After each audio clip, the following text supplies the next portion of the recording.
ब्रह्ममुरारिसुरार्चितलिङ्गं निर्मलभासितशोभितलिङ्गं जन्मजदुःखविनाशकलिङ्गं तत्प्रणमामि सदा शिवलिङ्गम्।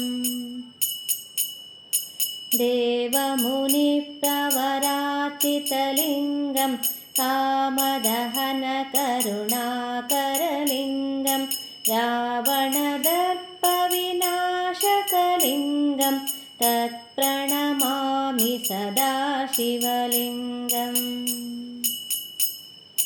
सर्वसुगन्धसुलेपितलिङ्गं बुद्धिविवर्धनकारणलिङ्गं सिद्धसुरासुरवन्दितलिङ्गं तत्प्रणमामि सदा शिवलिङ्गम्।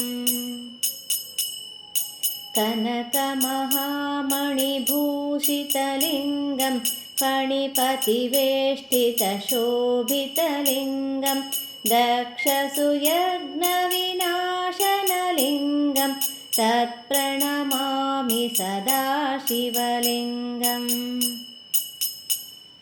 कुङ्कुमचन्दनलेपितलिङ्गं पङ्कजहारसुशोभितलिङ्गं सञ्चितपापविनाशनलिङ्गं तत्प्रणमामि सदा शिवलिङ्गम्।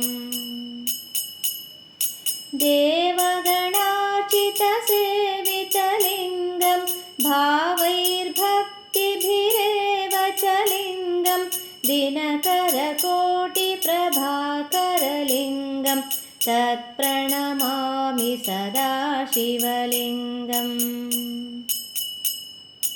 अष्टदलोपरिवेष्टितलिङ्गं सर्वसमोद्भवकारणलिङ्गं अष्टदरिद्रविनाशनलिङ्गं तत्प्रणमामि सदा शिवलिङ्गम्।